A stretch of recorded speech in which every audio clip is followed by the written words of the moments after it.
आगाज ईरान का परमाणु और मिसाइल कार्यक्रम पूरी दुनिया के लिए खतरा है। इजरायली सेना की कार्रवाई का मकसद केवल इजराइल का ही नहीं बल्कि पूरी दुनिया की सुरक्षा क्या करना। रूस और इजराइल आमने सामने आ सकते हैं?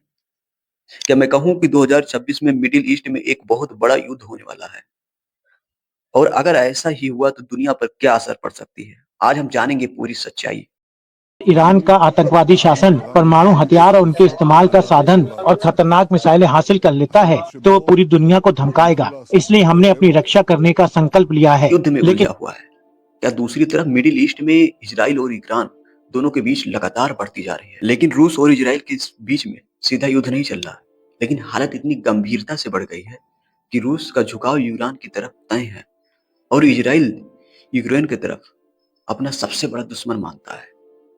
यही कारण है कि सीरिया में कई बार इजराइल ने यूक्रेन की समर्थी में ठिकानों पर हमला किया जहां रूस की मौजूदगी नहीं रही। पुतिन की सरकार ने मिडिल ईस्ट में अपना प्रभाव बढ़ाना चाहती है। रूस पहले से ही सीरिया में अपनी सेना तैनात रखी है। रूस चाहता है कि अमेरिका और उनके सहयोगी के प्रभाव कम हो। दूसरी तरफ इजराइल चाहता है कि ईरान परमाणु शक्ति न बन पाए और वही टकराव की जमीन तैयार होती है। रूस सीधे इजराइल से लड़ाई नहीं चाहता, लेकिन वही ईरान की पूरी तरह उसको छोड़ भी नहीं सकता है ईरान को। लेकिन इजराइल ने इस बात को साफ साफ कह चुका है, अगर ईरान परमाणु हथियार बनाने की कोशिश की तो उस पर हमला किया जाएगा। इजराइल की सेना लगातार सीरिया में और उसके आसपास कई इलाकों में ऑपरेशन कर रही है, लेकिन इजराइल अमेरिका के साथ खड़ा है और रूस ईरान के साथ तालमेल बनाए रखा है। इसका मतलब है सीधा युद्ध नहीं, सीधा तनाव होगा।